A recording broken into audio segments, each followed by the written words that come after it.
यह वीडियो कमज़ोर दिल वालों के लिए नहीं है। आप देख रहे हैं अनम्यूटेड हॉरर। अगर आप डर का सामना करने के लिए तैयार हैं तो चैनल को सब्सक्राइब करें और लाइट्स बंद कर दें। चलिए शुरू करते हैं। घनघोर बरसात ने पूरे जंगल को अपने आगोश में ले लिया था। आसमान में काले बादलों की मोटी परतें उमड़ घुमड़ कर ऐसे गरज रही थीं मानो आज धरती पर प्रलय लाकर ही मानेंगी। बिजली की चमक जब आसमान को चीरती तो पूरा जंगल पल भर के लिए सफेद रोशनी में नहा उठता और अगले ही पल उससे भी गहरे और भयानक अंधकार में डूब जाता। अरे हिम्मत रखो रे बैलो, थोड़ा और जोर लगाओ। हे भोलेनाथ, ये कैसी घनघोर बरसात बरसाती प्रभु, घर पहुंचना भी दूभर हो गया है। काश काश मैं मेले में इतनी देर तक नहीं रुकता।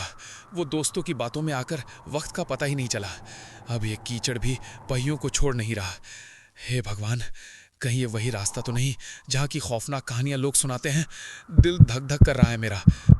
सुजीत का दिल जोर जोर से धड़क रहा था। चारों ओर सन्नाटा पसरा हुआ था। न कोई इंसान, न कोई परिंदा, बस बारिश का शोर और दूर से आती जंगली जानवरों की डरावनी आवाजें। तभी हवा के थपेड़ों के बीच उसे एक अजीब आवाज सुनाई दी। अरे ये आवाज, ये तो मंदिर की घंटी जैसी लग रही है।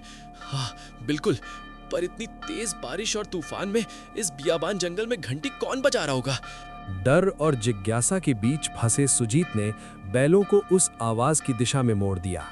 कुछ दूरी तय करने के बाद घने पेड़ों के झुरमुट में उसे एक बहुत ही पुराना शिव मंदिर दिखाई दिया। मंदिर पत्थरों से बना था, जर्जर था, पर उसके भीतर से एक दिव्य रोशनी झिलमिला रही थी। मंदिर बाहर से जितना डरावना लग रहा था, अंदर उतना ही शांत और पवित्र था। शिवलिंग के सामने अगरबत्तियां जल रही थीं और दूध चंदन की खुशबू ने सुजीत के मन को थोड़ी राहत दी। कोई है यहाँ? कृपया बाहर आइए, मैं रास्ता भटक गया हूँ। तभी मंदिर के पीछे वाले अंधेरे कमरे से एक वृद्ध साधु प्रकट हुए। गेरुए वस्त्र, लंबी सफेद दाढ़ी और माथे पर भस्म का त्रिपुंड। उनकी आंखों में गहरी शांति थी, लेकिन सुजीत को देखते ही उनके चेहरे पर चिंता की लकीरें उभर आईं।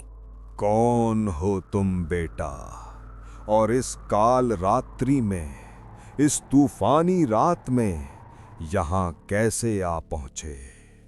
महाराज, मैं पास के गांव से लौट रहा था। मेला देर तक चला गया, फिर बारिश ने रास्ता रोक लिया। तभी आपकी घंटी सुनी और यहाँ चला आया। मेरे बैल थक चुके हैं, क्या मैं रात भर यहाँ रुक सकता हूँ? बेटा, आज की रात यहीं मंदिर में रुक जाना। बाहर का तूफान अभी थमने वाला नहीं है, लेकिन मेरी एक बात कान खोलकर सुन लो। जी महाराज।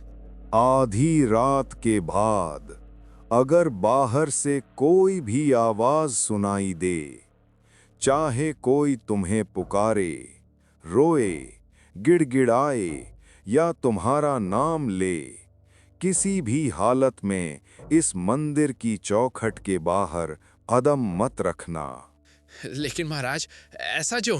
क्योंकि ये जंगल दिन में भले शांत लगे, रात में इसका रूप बदल जाता है। यहाँ हर आवाज इंसान की नहीं होती बेटा। यहाँ सन्नाटे में भी छल छिपा होता है। जी महाराज, मैं वचन देता हूँ, मैं मंदिर के बाहर कदम नहीं रखूंगा। सुजीत की आंख लग ही रही थी कि अचानक उसे एक जानी पहचानी आवाज सुनाई दी। पहले वो बहुत धीमी थी, पर धीरे धीरे वो सुजीत के कानों के पास साफ होती गई। सुजीत, बेटा सुजीत, बाहर आजा बेटा।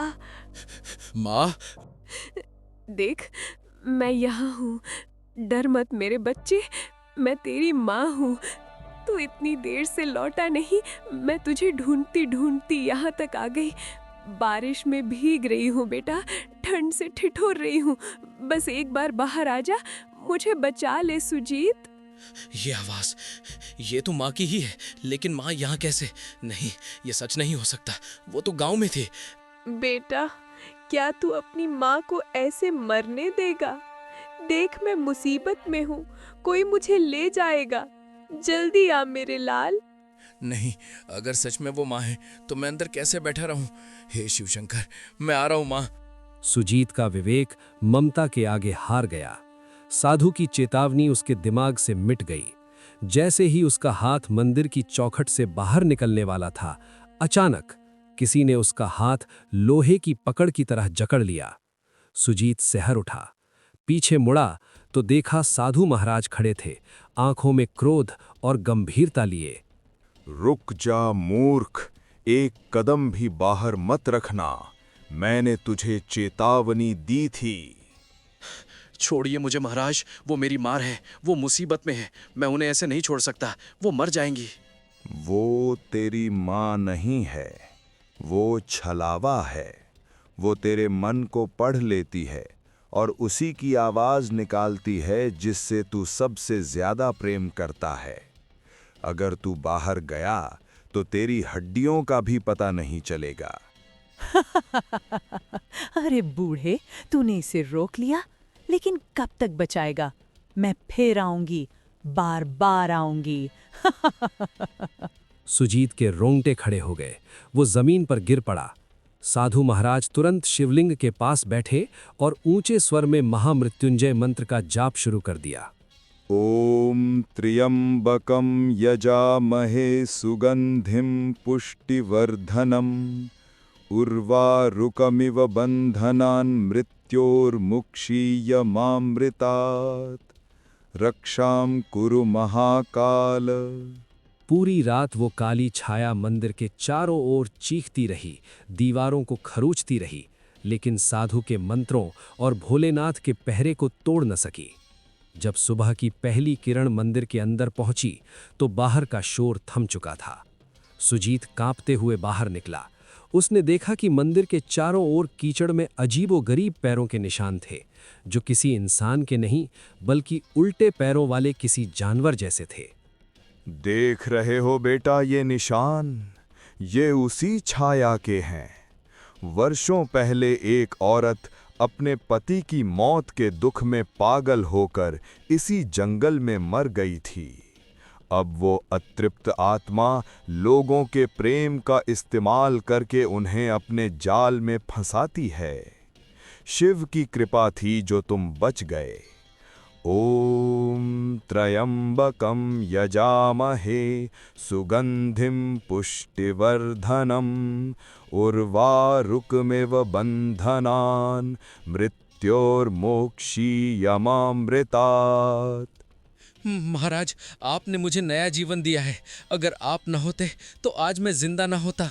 सुजीत ने साधु का आशीर्वाद लिया और अपनी बैलगाड़ी लेकर गांव भागा। घर पहुंचते ही उसकी नजर अपनी मां पर पड़ी, जो आंगन में बैठकर अनाज साफ कर रही थीं, बिल्कुल सुरक्षित। माँ। अरे सुजीत, क्या हुआ बेटा? तू ऐसे क्यों कांप रहा है? और ये क्या हाल बना रखा है? कुछ नहीं माँ, बस मैं बहुत डर गया था, मुझे लगा मैंने तुम्हें खो दिया। सुजीत ने मां को गले लगा लिया, लेकिन उसकी आंखों में वो खौफ अब भी जिंदा था। उस दिन के बाद सुजीत हर महीने उस मंदिर जाता, लेकिन वो तूफानी रात और वो ममता का छलावा उसे ताउम्र याद रहा।